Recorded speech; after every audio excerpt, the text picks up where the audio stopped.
Sometimes we have to ask ourselves, what's using my life? Heard a guy give a lecture one time that says, we are today what we were when. And he was talking about the fact that we, to a great extent, behave, think, react because of some previous experience that we've had. One of the things that we know about life is that it is always changing. Sometimes you're up, sometimes you're down. Sometimes things go real well, and sometimes they don't. Sometimes you're happy, and sometimes you're sad. Now that's that thing called life.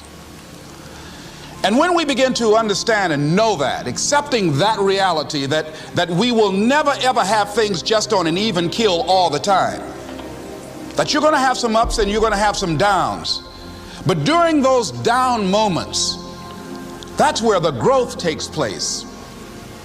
That's where the work is. See, anybody can feel good when they have their health, their bills are paid, they have happy relationships, business is successful. Anybody could be positive then. Anybody can have a larger vision then. Anybody can have faith under those kinds of circumstances. Am I correct? See, but the real challenge of growth, mentally, emotionally, and spiritually, comes when you get knocked down. Somebody said that adversity introduces a man to himself or a woman. How you handle it, that's where the growth takes place. When I was facing some challenges, I had a guy say something to me, and I suggest this is one of the first things that you want to do when you're facing a challenge. You want to get unstuck. Evaluate where you are. Look at it, assess yourself. Assess yourself and assess the situation. What brought you there? What role did you play? Earl Nightingale had a saying I like. He said, all of us are self-made, but only the successful will admit it. What has brought you to this point? What did you learn from it? Are you learning anything, or are you doing it over and over and over again? Somebody said that insanity is doing the same thing in the same way, expecting a different outcome. Are you going through it, or are you growing through it? Are you bigger and better because of it? Because it's not going to leave you until you grow through it. I was going through a major challenge in my life that was wearing me out, that was using me. Well, you see, your mind is, you know, when you go into a service station to get gas, you don't go in there and just start pumping. When you push the lever up, it clears the previous bill.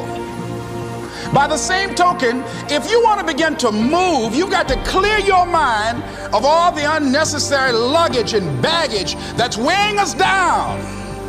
I couldn't move, I couldn't think about what am I going to do to get out of this situation, because I was so concerned about what happened and what he did to me and how bad it was.